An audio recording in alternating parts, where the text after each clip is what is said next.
L'été caniculaire de 1926 au Mexique. Ce fut l'année où les tangos de Maradona ont captivé le monde. Mais aussi un tournant décisif pour le football polonais, une équipe émergeant de l'ombre, de la génération dorée de 1974 et 1982. Durant l'été 1986, l'équipe nationale polonaise a écrit une page glorieuse de son histoire en Coupe du Monde. Grâce à un jeu réfléchi, une défense solide et le talent exceptionnel de ses joueurs, elle a brillamment franchi la phase de groupe avant d'être éliminée en huitième de finale par un Brésil dominateur. Ce fut un parcours incroyable pour celles et ceux qui portaient les espoirs d'une nation en pleine tourmente. Mais derrière ces 360 minutes à couper le souffle au Mexique, se cachaient les destins uniques de 22 joueurs et joueuses. 39 ans ont passé, et le temps a marqué leur vie de différentes manières. Certains sont devenus des figures emblématiques du management. D'autres ont choisi une retraite paisible, et d'autres encore ont dû mettre un terme à leur carrière avec d'immenses regrets. Revenons sur le parcours tumultueux de ces joueurs et joueuses qui ont incarné l'âme de l'équipe nationale polonaise cette année-là. Zbigniew Boniek était bien plus qu'un simple joueur. Il était une icône, l'âme et la plus grande fierté de sa nation. À 30 ans, avec sa chevelure rousse caractéristique et sa vitesse fulgurante, Zibi a disputé l'intégralité des 360 minutes de la Coupe du Monde au Mexique. Bien qu'il n'ait inscrit aucun but durant le tournoi, son influence était indéniable, tandis que ses coéquipiers défendaient sans relâche. Boniek était le seul capable de renverser le cours d'un dribble magistral ou d'une passe décisive qui transperçait la défense adverse. Sa performance lors de la Coupe du Monde, 1986 au Mexique, incarnait le leader charismatique et efficace, portant à lui seul toute une équipe en pleine transition. Après 1986, la carrière de Boniek a continué de s'épanouir en Italie, à l'AS Roma, après ses nombreux titres avec la Juventus. Surnommé Bello di Notte, beauté de la nuit, pour ses fulgurances lors des matchs décisifs sous les projecteurs. Il a ensuite connu une carrière tout aussi brillante. Une fois sa retraite de joueur terminée, sa vie a pris un tournant tout aussi glorieux. Boniek est devenu non seulement entraîneur, mais aussi un brillant administrateur du football, occupant à plusieurs reprises la présidence de la Fédération polonaise de football, PZPN, et plus tard le poste de vice-président de l'UEFA. Sa vie personnelle est un modèle d'épanouissement, avec un mariage stable de plus de 40 ans avec son épouse Wisława. Homme de décision dans le monde du football. Il est aussi incroyablement chaleureux avec sa famille et passionné de courses hippiques.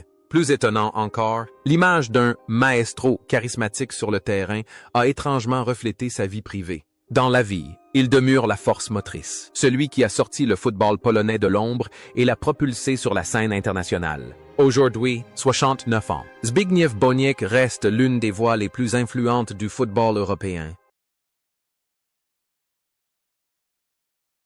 Józef Młynarczyk aborda la Coupe du Monde 1986 comme un digne successeur du légendaire Jan Tomaszewski. À 32 ans, un âge relativement avancé pour un gardien de but à l'époque, il fit preuve d'une incroyable ténacité, disputant les 4 matchs. Si la défense pouvait être tenue responsable des 6 buts encaissés durant le tournoi, personne ne pouvait nier les arrêts spectaculaires de Młynarczyk contre le Brésil et le Portugal. Véritable roc dans les cages, il rassurait ses jeunes coéquipiers par son calme imperturbable et sa détermination sans faille.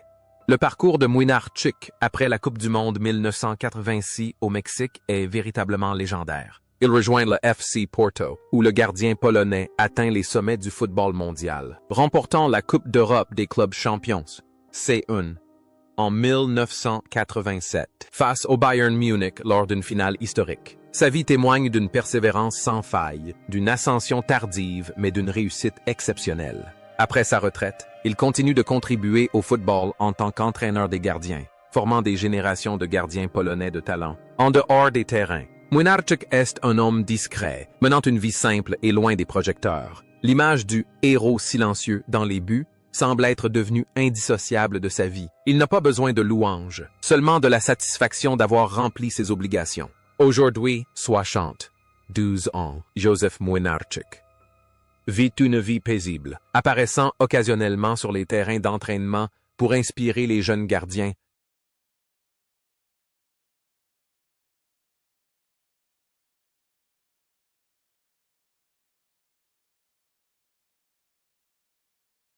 Włodzimierz Smolarek, lors de la Coupe du Monde 1986 au Mexique, incarnait un esprit combatif indomptable. À 28 ans, il inscrivait l'unique but polonais du tournoi, un but historique contre le Portugal qui offrait une précieuse victoire. On se souvient encore de Smolarek protégeant le ballon dans le coin du terrain dans les dernières minutes face au Portugal, un geste empreint d'expérience et de sang-froid. Il n'était pas une superstar flamboyante. C'était un redoutable attaquant dans la surface de réparation, un joueur travailleur, persévérant et d'une efficacité redoutable.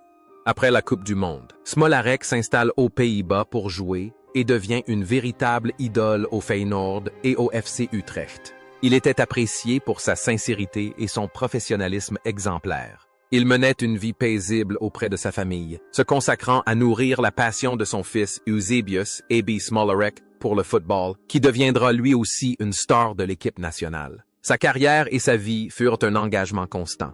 Après sa retraite, il s'investit dans la formation des jeunes au Feyenoord, toujours soucieux de l'avenir du football. Aux yeux de tous, Smolarek était un homme doux, toujours souriant et prêt à aider la jeune génération.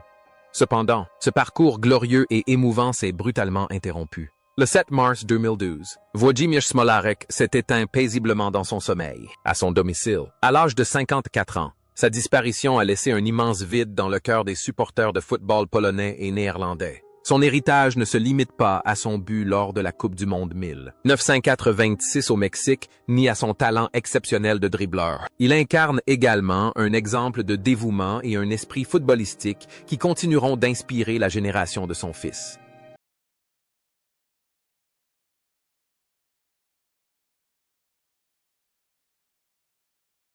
Stefan Majewski fut l'un des piliers de la défense polonaise lors de sa dernière Coupe du Monde. À 30 ans, doté d'une taille idéale et d'une intelligence de jeu remarquable, il a disputé l'intégralité des 360 minutes, faisant preuve d'un sang-froid exceptionnel dans l'atmosphère survoltée du Mexique. Sans fioriture ni effet de manche, Majewski a défendu sa surface de réparation avec discipline et précision. Sa prestation était celle d'un vétéran dévoué, prêt à se sacrifier pour protéger les cages de son équipe. Après avoir pris sa retraite de l'équipe nationale à l'issue du tournoi, Majewski a joué en Allemagne avant d'entamer une carrière d'entraîneur professionnel. Il est devenu l'un des stratèges les plus brillants du football polonais, ayant dirigé de nombreux grands clubs et même assuré l'intérim à la tête de l'équipe nationale. Sa vie est empreinte de rigueur et de sérieux. En dehors des terrains, Majewski est un homme raffiné, doté d'une connaissance tactique approfondie et d'une éthique professionnelle irréprochable. Son image de défenseur inflexible semble s'être prolongée dans sa carrière d'entraîneur. Il a bâti ses équipes sur des bases solides et un engagement sans faille. Aujourd'hui, 69 ans, Stefan Majewski continue de contribuer au football polonais dans son rôle de dirigeant technique, menant une vie riche de sens et demeurant une référence dans le monde du football. Lors de la Coupe du Monde 1986 au Mexique, Roman Wojcicki était un élément indispensable du système défensif de l'entraîneur Pieczniczek. À 28 ans, il était au sommet de sa forme. Grâce à son physique imposant, Wojcicki terrorisait n'importe quel attaquant dans les duels aériens. Il a disputé les 4 matchs, neutralisant discrètement les attaques d'adversaires redoutables. Malgré l'élimination précoce de la Pologne, Wojcicki a marqué les esprits par son style de jeu puissant, sûr de lui et intrépide. Après le tournoi, sa carrière s'est étroitement liée au football allemand, notamment au club du FC Hamburg et de Hanovre 96. Après sa retraite sportive, Wojcicki a choisi de s'installer en Allemagne, où il a entamé une carrière d'entraîneur dans les divisions inférieures et s'est investi dans des activités commerciales liées au sport. Il mène une vie relativement discrète, préférant la tranquillité loin du tumulte médiatique polonais. Homme de famille, il consacre son temps à ses enfants et s'investit dans la vie associative de sa ville natale. Le contraste entre l'image d'un guerrier féroce sur le terrain et celle d'un homme doux et paisible en dehors des terrains est saisissant. Aujourd'hui, 67 ans, Roman Wojcicki profite d'une retraite paisible en Allemagne, revenant occasionnellement en Pologne pour revoir ses anciens coéquipiers et évoquer ses plus belles années.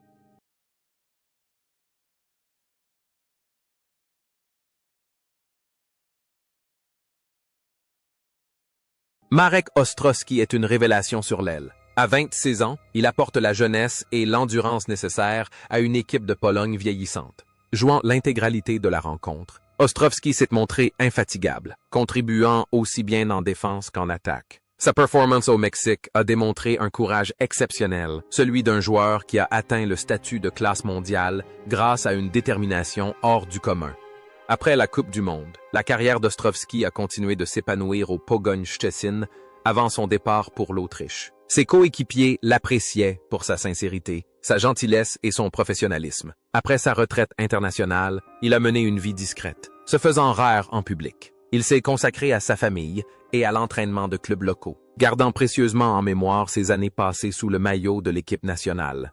Cependant, ce parcours ambitieux prit fin brutalement. Le 6 mars 2011, Marek Ostrovsky s'éteignit en Autriche à l'âge de 51 ans des suites de problèmes cardiaques. Sa disparition prématurée bouleversa le monde du football polonais. Il restera dans les mémoires comme un héros discret, un joueur qui se dévoua corps et âme à son pays jusqu'à son dernier souffle.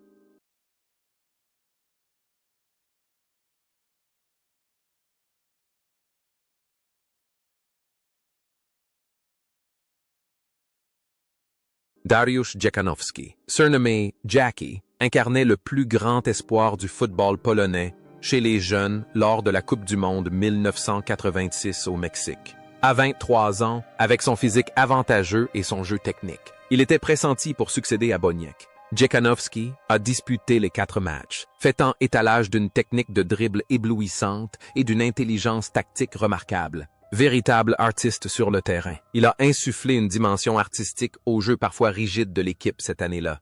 Après le tournoi, sa carrière le mène au Celtic, où il entre dans la légende grâce à un triplé contre le Partizan Belgrade. Cependant, la vie de Dziekanowski est aussi faite de hauts et de bas, marquée par un style de vie flamboyant et des scandales hors des terrains. Personality forte. Il ne se laisse jamais enfermer dans les stéréotypes. Après sa retraite, il devient un commentateur sportif réputé et perspicace, n'hésitant pas à exprimer ses opinions sans détour. Sa vie personnelle est tumultueuse, notamment son mariage, mais il y fait toujours face avec son élégance et son calme naturel. L'image d'un artiste sur le terrain semble refléter sa vie, brillante mais aussi semée d'embûches. Aujourd'hui, 62 ans, Dariusz Dziekanowski demeure l'un des plus grands experts du football polonais, et chacun de ses pas est suivi avec respect par les supporters.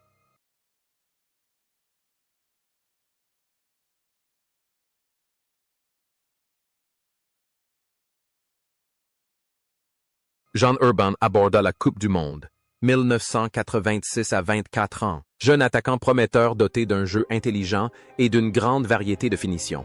Bien qu'il n'ait disputé que 3 matchs et n'ait pu contribuer à la qualification de la Pologne, Urban laissa son empreinte en tant qu'avant-centre moderne, capable de décrocher et de participer au jeu collectif. Il n'était pas seulement un opportuniste rapide, il jouait avec intelligence et finesse. La carrière d'Urban a véritablement explosé en Espagne avec Osasuna, où il a inscrit un triplé contre le Real Madrid au Bernabéu. Un exploit dont on parle encore aujourd'hui.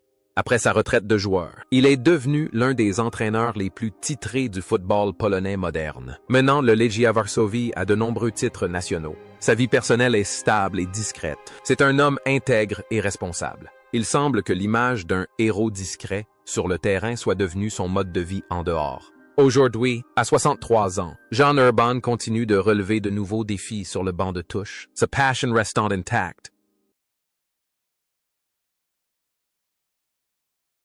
Waldemar Matisik évolue au poste de libéraux au milieu de terrain. À 24 ans, doté d'une endurance apparemment inépuisable, il est surnommé le joueur aux 2 poumons. Matisik a disputé 3 matchs, insufflant une énergie débordante au milieu de terrain et contrant les attaques adverses. Son travail acharné et discret est essentiel pour permettre à des joueurs comme Boniek et Dziekanowski de s'exprimer pleinement. Sa performance témoigne de son dévouement et de son sens aigu des responsabilités. Après le tournoi, il partit en France pour jouer à l'AEG Auxerre, puis en Allemagne. La carrière de Matisik fut un long fleuve tranquille, marqué par un travail acharné. Après sa retraite, il s'installa en Allemagne, s'investit dans la formation des jeunes et mena une vie paisible, loin du tumulte du monde du football. Attaché à la santé et à un mode de vie sain, il était un exemple de persévérance pour les jeunes joueurs. Il est surprenant qu'un joueur aussi dévoué à ses coéquipiers sur le terrain ait choisi une vie calme et contemplative en dehors. Aujourd'hui, à 63 ans, Waldemar Matisik coule des jours paisibles en famille en Allemagne, conservant la silhouette athlétique du milieu de terrain intraitable qu'il était.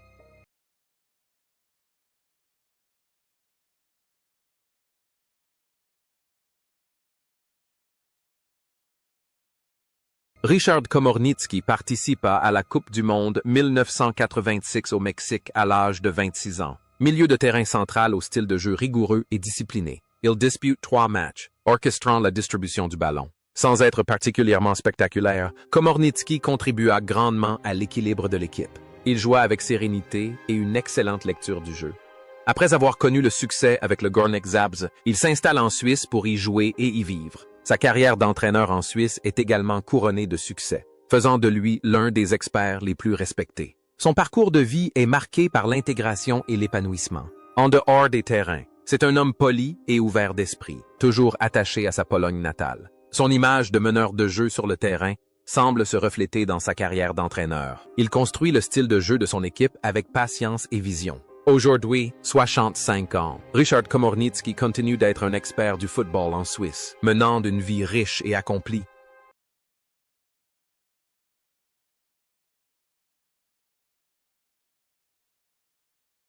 À 28 ans, Krzysztof Pawlak était une option de remplacement de qualité pour la Pologne en défense lors de ce tournoi. Il a disputé 2 matchs, faisant preuve d'un jeu solide et responsable. Pawlak est un homme de peu de mots, mais d'action, qui s'acquitte toujours parfaitement des tâches qui lui sont confiées. Sa performance au Mexique a témoigné de son professionnalisme et de son dévouement. Après sa carrière de joueur, Krzysztof Pawlak a évolué principalement dans des clubs polonais avant de se tourner vers le coaching. Il a dirigé de nombreuses équipes en Pologne, toujours admiré pour son dévouement et sa franchise. Sa vie était rythmée par le football national. Il a choisi de ne pas jouer à l'étranger, préférant contribuer au développement de son pays. Homme de famille, il mène une vie simple et modeste. Aujourd'hui, 67 ans, Krzysztof Pawlak reste impliqué dans le football local, témoignant de sa passion indéfectible pour ce sport. À 27 ans, Jan Karaś était réputé pour ses frappes puissantes de loin. Lors de la Coupe du monde 1986 au Mexique, il a disputé 3 matchs, dont un contre le Brésil où son tir a heurté la barre transversale. Une occasion qui, s'il avait fait mouche, aurait pu changer le cours de l'histoire. Karaś était un milieu offensif dynamique qui électrisait toujours le public par son audace devant le but. Après la Coupe du monde, sa carrière l'a mené en Grèce et en Finlande. Une fois sa retraite sportive terminée, Karaś s'est investi dans l'entraînement de jeunes footballeurs à Varsovie. Sa vie est simple. Il ne recherche pas la gloire, mais trouve sa joie à transmettre son savoir-faire au tir aux enfants. Nostalgique, il conserve précieusement les souvenirs de la Coupe du monde 1986 comme une part de son âme. Il est remarquable qu'un joueur au style de jeu si explosif mène une vie si paisible et humble en dehors des terrains.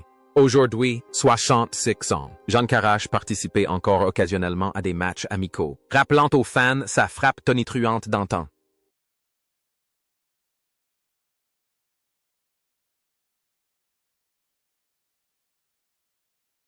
Andrzej Bunkol était l'un des milieux de terrain polonais les plus doués techniquement de sa génération. À 26 ans, il avait déjà participé au Mondial 1982. Au Mexique, il dispute 2 matchs, démontrant sa maîtrise du ballon et son sens du jeu exceptionnel. Bunkol jouait avec l'élégance d'un artiste, trouvant toujours des solutions astucieuses dans les espaces les plus réduits.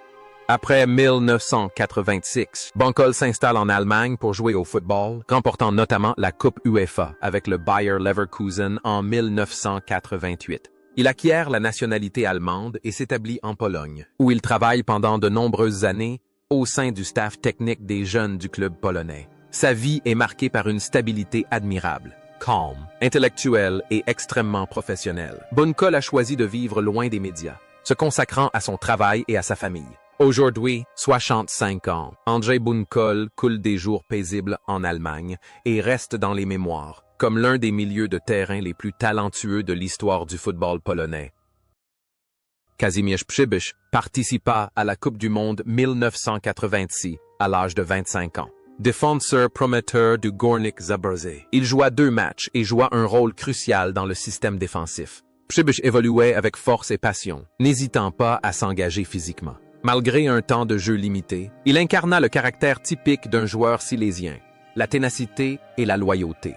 Après le tournoi, sa carrière s'est trouvée intimement liée au succès du Górnik Zabrze en championnat. Une fois sa retraite sportive terminée, il a choisi une vie simple dans sa ville natale, loin du football de haut niveau. Il a exercé divers métiers et a vécu une existence paisible en famille. Sa carrière a été un moment difficile, celui d'un soldat retraité de retour au pays. Aujourd'hui, 64 ans, Kazimierz Przybysz coule des jours heureux, se rendant occasionnellement au stade de Górnik pour encourager son ancienne équipe, entretenant discrètement la flamme de sa passion.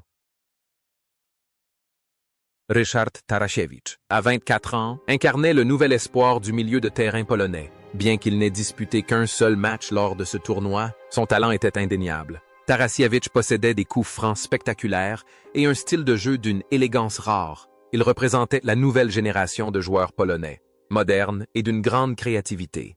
Sa carrière a connu un essor remarquable en Suisse et en France après 1986. Devenu entraîneur, Tarasiewicz a également connu un grand succès en Pologne, menant plusieurs équipes à la promotion et à la victoire en Coupe nationale. Sa vie a été un long cheminement dédié au football. En dehors des terrains, c'est un homme franc et déterminé, qui prône un football offensif. Aujourd'hui, à 63 ans, Ryszard Tarasiewicz travaille toujours avec passion sur le banc de touche, chaque geste témoignant du style maestro. Dariusz Kubicki est un jeune défenseur rapide. À 23 ans, il débute tout juste sa carrière et a déjà disputé un match au Mexique. Kubicki pratique un football moderne et audacieux et n'hésite jamais à se projeter vers l'avant. Ses premières prestations laissent présager un avenir prometteur.